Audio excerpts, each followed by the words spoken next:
Welcome to the Liberty Myself Emancipation Media Club.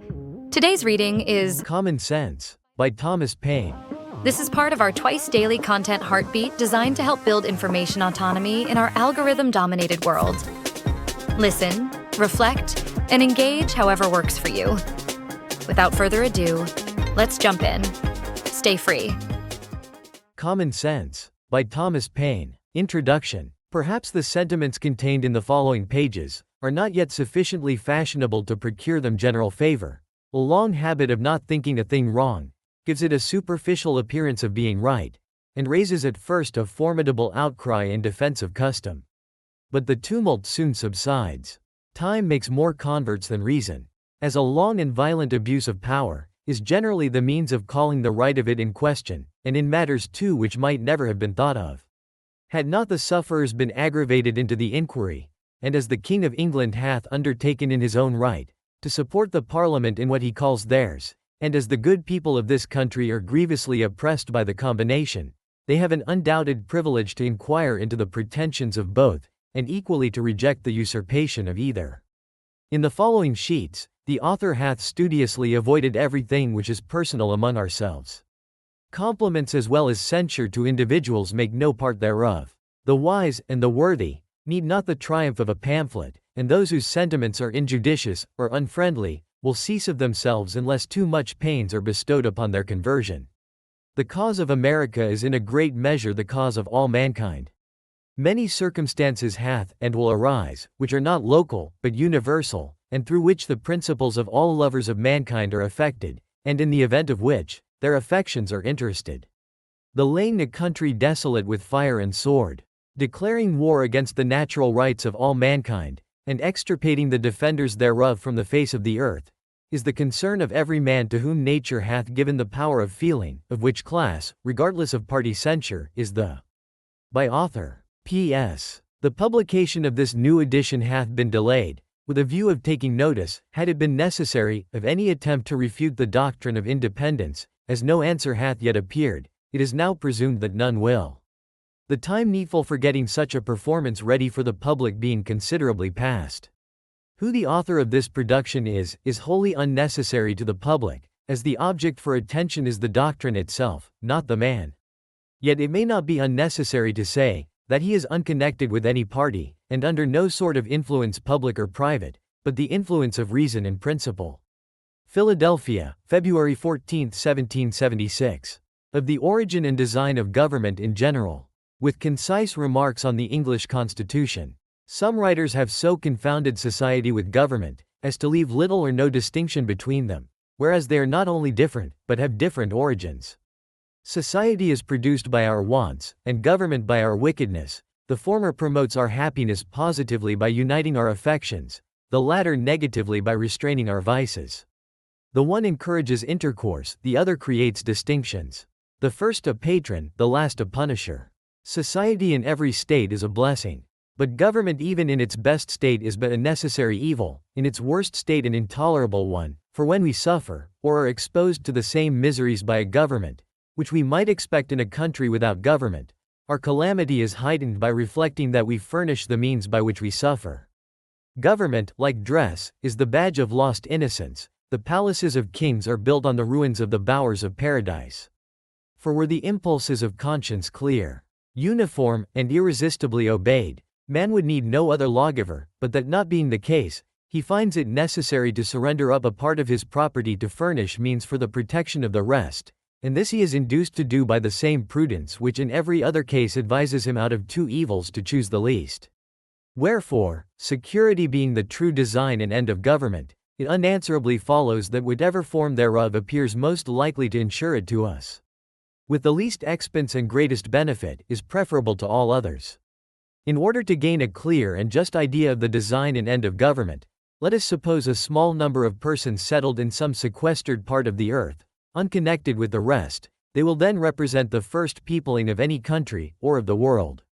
In this state of natural liberty, society will be their first thought. 1,000 motives will excite them thereto. The strength of one man is so unequal to his wants, and his mind so unfitted for perpetual solitude, that he is soon obliged to seek assistance and relief of another, who in his turn requires the same. 4 or 5 united would be able to raise a tolerable dwelling in the midst of a wilderness, but one man might labor out of the common period of life without accomplishing anything.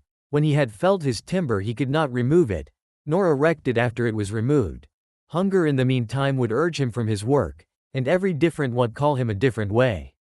Disease, nay even misfortune would be death, for though neither might be mortal, yet either would disable him from living, and reduce him to a state in which he might rather be said to perish than to die. Thus necessity, like a gravitating power, would soon form our newly arrived emigrants into society, the reciprocal blessings of which would supersede, and render the obligations of law and government unnecessary while they remain perfectly just to each other, but as nothing but heaven is impregnable to vice.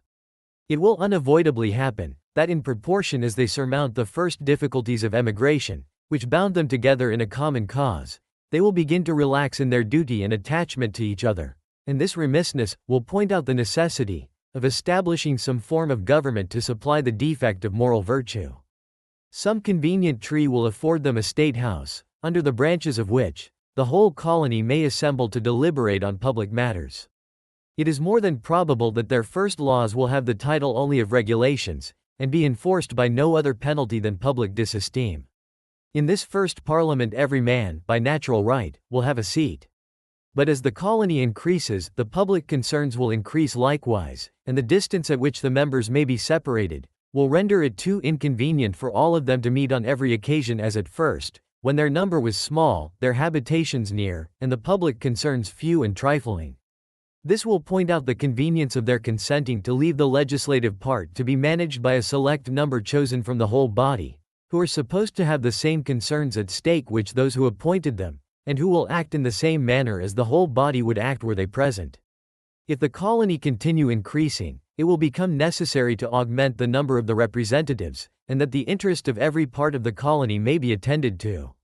It will be found best to divide the whole into convenient parts, each part sending its proper number, and that the elected might never form to themselves an interest separate from the electors. Prudence will point out the propriety of having elections often, because as the elected might by that means return and mix again with the general body of the electors in a few months, their fidelity to the public will be secured by the prudent reflection of not making a rod for themselves. And as this frequent interchange will establish a common interest with every part of the community, they will mutually and naturally support each other, and on this, not on the unmeaning name of king, depends the strength of government, and the happiness of the governed. Here then is the origin and rise of government, namely, a mode rendered necessary by the inability of moral virtue to govern the world. Here too is the design and end of government, viz. freedom and security. And however our eyes may be dazzled with show, or our ears deceived by sound, however prejudice may warp our wills, or interest darken our understanding, the simple voice of nature and of reason will say, it is right. I draw my idea of the form of government from a principle in nature, which no art can overturn, viz. that the more simple anything is, the less liable it is to be disordered, and the easier repaired when disordered, and with this maxim in view, I offer a few remarks on the so much boasted Constitution of England. That it was noble for the dark and slavish times in which it was erected, is granted. When the world was overrun with tyranny the least removed therefrom was a glorious rescue.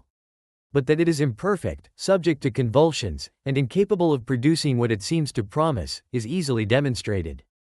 13 absolute governments, though the disgrace of human nature, have this advantage with them, that they are simple. If the people suffer, they know the head from which their suffering springs, know likewise the remedy, and are not bewildered by a variety of causes and cures.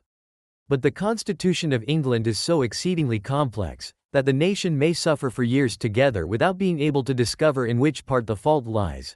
Some will say in one and some in another, and every political physician will advise a different medicine. I know it is difficult to get over local or long-standing prejudices, yet if we will suffer ourselves to examine the component parts of the English Constitution, we shall find them to be the base remains of two ancient tyrannies, compounded with some new republican materials. First, the remains of monarchical tyranny in the person of the king. Secondly, the remains of aristocratical tyranny in the persons of the peers. Thirdly, the new republican materials in the persons of the commons, on whose virtue depends the freedom of England. The two first, by being hereditary, are independent of the people, wherefore in a constitutional sense they contribute nothing towards the freedom of the state. To say that the Constitution of England is a union of three powers reciprocally checking each other is farcical. Either the words have no meaning, or they are flat contradictions.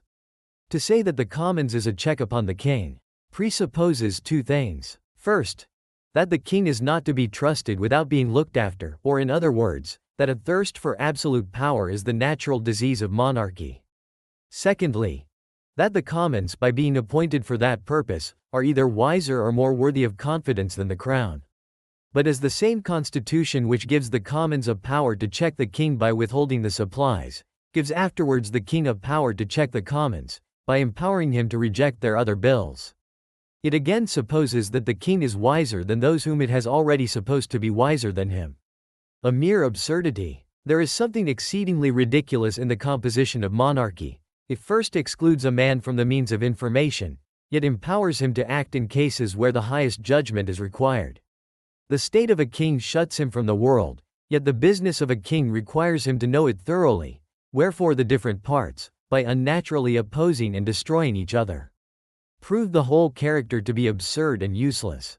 Some writers have explained the English constitution thus: the king, say they, is one, the people another, the peers are an house in behalf of the king, the commons in behalf of the people, but this hath all the distinctions of a house divided against itself, and though the expressions be pleasantly arranged, yet when examined they appear idle and ambiguous, and it will always happen, that the nicest construction that words are capable of, when applied to the description of something which either cannot exist, or is too incomprehensible to be within the compass of description, will be words of sound only, and though they may amuse the ear, they cannot inform the mind, for this explanation includes a previous question, viz.